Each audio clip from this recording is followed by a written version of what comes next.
I bought 3 things from AliExpress and turned them into one of the quietest keyboards ever. And you can too. But there's actually a bit of a twist because I'm doing all of this for under $100. But you could do it for even cheaper, and we'll talk about that later. So in this video, I'm showing you how I shopped for, modded, and built one of the quietest keyboards I've ever made, and how you can easily do it too on a budget. But what I didn't expect was how good it was actually going to be. Like, holy moly, that thing is silent. Now you're probably wondering how I got here. 3 boxes, ready to build a keyboard? Yeah, we're gonna need to rewind. Because this story starts a little bit ago when my sponsor AliExpress reached out to me and challenged me to build a keyboard using only AliExpress. Now, thankfully with their summer sale that's happening right now, which I'll have linked down below, this would be no problem. But wait, actually, yeah, small problem. How do I know what keyboard to buy? Now, this story begins with the challenge. My sponsor AliExpress challenged me to build a keyboard using only AliExpress. And I was like, okay, that's relatively easy. There's lots of parts on there that I can shop for. Let me make it just a little bit harder. So as you saw in the intro, I'm gonna be building a silent keyboard using less than $100. So in order to build a keyboard, we need 3 things. Number 1, a keyboard, obviously. Number 2, switches, and number 3, keycaps. Now, it can get a little bit more intricate and there could be other things involved, but let's just hone in on those 3 things. Now, because I want to build a keyboard that's entirely silent, I'm going to want a keyboard that's plasticky and maybe filled with foam. The reason being, you can often get those to be very quiet because you don't get an aluminum case noise. Now, in my last AliExpress video, I took a look at the GMK67. So I've actually found this, which is the GMK87. Now, the GMK67 had quite a few problems, but was incredibly cheap. And this board is, shockingly, only $38. Now, I do notice that it has something very cool, a knob and a screen. Now, there's definitely a lot of other really cool keyboards on AliExpress that you can check out. In fact, I even found this keyboard, the Lucky 65, which was full aluminum for only $60.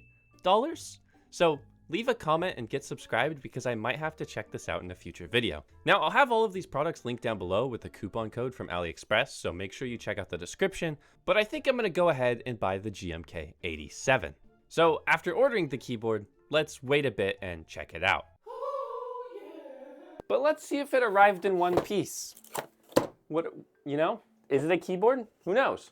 Now, don't worry, I'll show you how to pick out switches and keycaps later, but with the keyboard in hand, I was very excited, as the build could finally get started. Now, there's actually a few things that make the GMK87 really unique compared to the GMK67, and by unique, I mean way better. Most notably, software, dampening, and that little thing in the top right that says TV. Yeah, we'll talk about the TV a little bit later. Now, this board sits anywhere from $30 to $50, depending on what sales are happening, and I got it for around $38. This is a bare bones DIY keyboard, so it comes with a cable and a switch and keycap puller, which we'll need for later.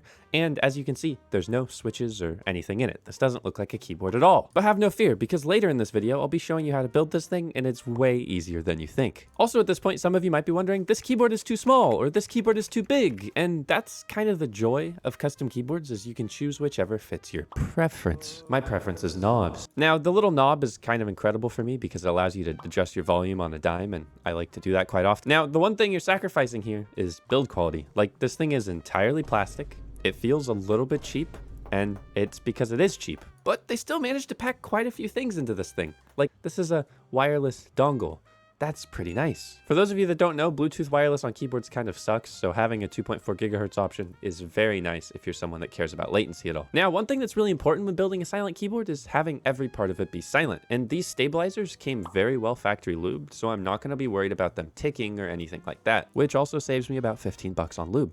Some other features that you might really care about with this thing? Oh yeah, the TV. I completely forgot about the TV. Now, it's a bit of a gimmick that can kind of be customized with software, but it's also kind of neat and I really like it. It's impressively bright. The software for the screen kind of sucks, but what this board does have is VIA support, which is a great software that allows you to customize your board really, really easily. And that's something that was missing on the GMK67. But it has RGB.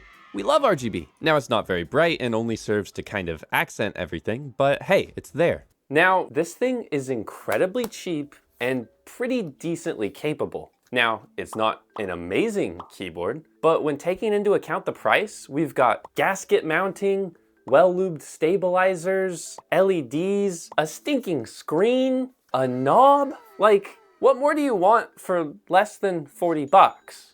Well, actually, you might want more, so check out my video in the top right. But that being said, this thing could be pretty special. Now, in order to make this one of the quietest keyboards possible, first I'm gonna have to fill it with something nice. Now, I think they might have done something to this already, but let's go ahead and get it open.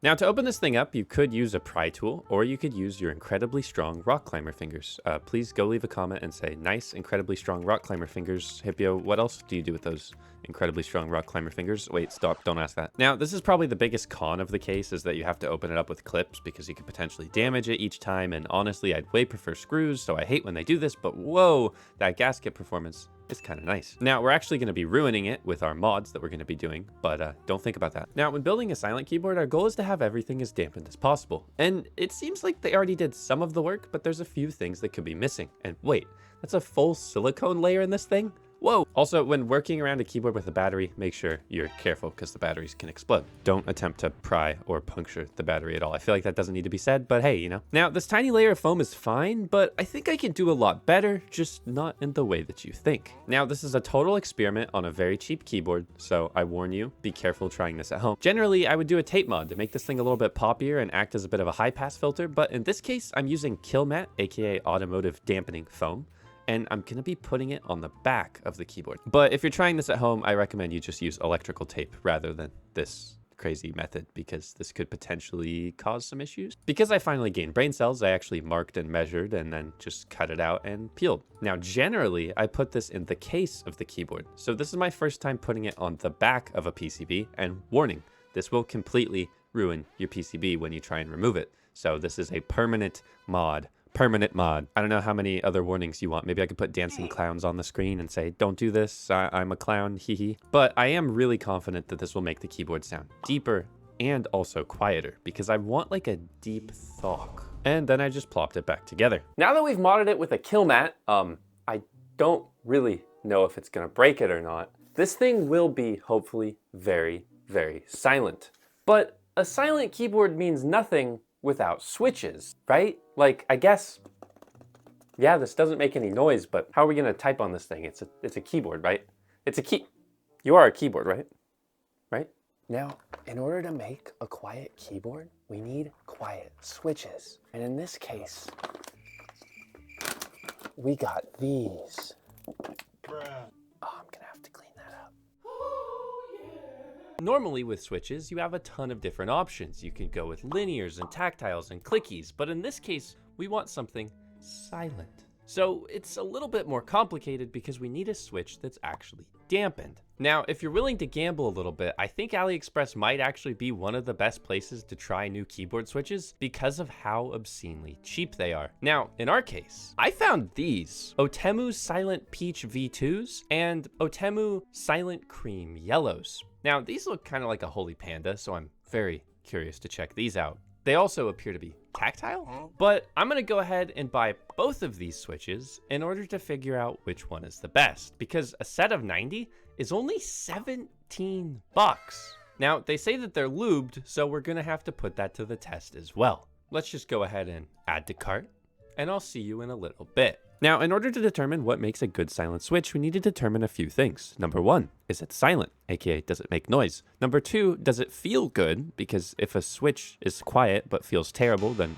that's terrible. And number three, is it affordable? Because if you spend all your money on switches and then you have to eat dry ramen packets in the office and you're loud, then that kind of negates having a silent keyboard. Now, I'll have the specs for these switches on screen, but there's a linear and a tactile version. And I decided to go with Otemu because I haven't tried some of their switches in a while and I was genuinely curious. And I was really pleasantly surprised. These Holy Panda looking switches have a Holy Panda feeling bump, aka they have a tactile bump when you press them, and the others are really pleasingly linear. For 17 bucks for a full set, I was really blown away here. That left me pondering which one I actually go with in the keyboard, and I determined that the linear version is just a tinge quieter. So let's go with that. But you're probably wondering, how are these switches quiet? Or maybe if you aren't, then you are now. So let's go ahead and open one.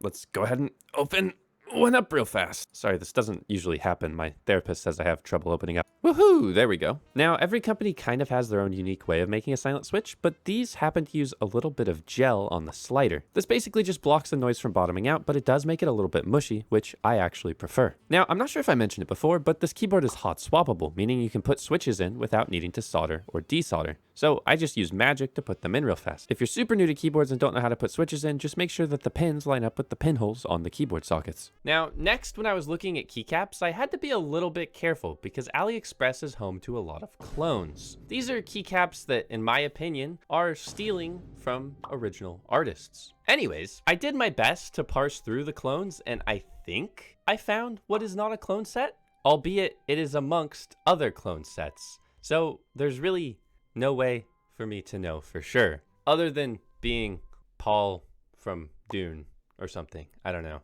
Am I Timothy Chalamet? Anyways, I found these keycaps for about $20 to $25, and they look to be very pretty. They come in a lot of different colors, and some of which are most definitely clones or clone inspired, but this set of taller profile keycaps I think should be pretty good, so I'm gonna go ahead and buy them and see what happens. But let's find out. Now, I've actually used these keycaps before in a video that none of you watched. Why did you not watch that video? It was really good. It was on the Acer keyboard. If you didn't watch that video, then leave a comment telling me why, because it hurt my feelings. They're a set of double shot keycaps that aren't necessarily the best quality, but they do look really decent at a glance. The kitting support on them isn't fantastic, but it does support some alternate layouts. But in our case, because we're building just a standard TKL layout, well, it has one extra key, then there's nothing for us to worry about here when it comes to keycap kitting, so we just buy a set that we think looks pretty. Keycaps definitely can affect your sound a lot, but when using a silent switch, it doesn't matter as much. So when you're picking out a set at home, I basically just recommend go with what you think looks cool, and odds are it won't necessarily make your keyboard too much louder. But in this case, I think these look really, really cool, although they do feel a little bit weird with the scoopedness. Now, if some of your keys don't work after building, then odds are you might have bent a pin. Just pull it out with your switch puller and then grab your friendly neighborhood tweezers. If you don't have friendly neighborhood tweezers, you could try your unfriendly neighborhood tweezers, although they might poke you just a little bit. Then with your straightened out pin, plop it back in and pretend that you didn't bend 20 more switches. And then voila, you basically built a silent keyboard using only AliExpress for under $100. I'll be leaving you with the sound test, and make sure you watch the whole thing to support my YouTube algorithm overlords. Also, because you're no longer going to get fired from your day job, is there any chance I could just get a commission? And by a commission, I mean hit subscribe.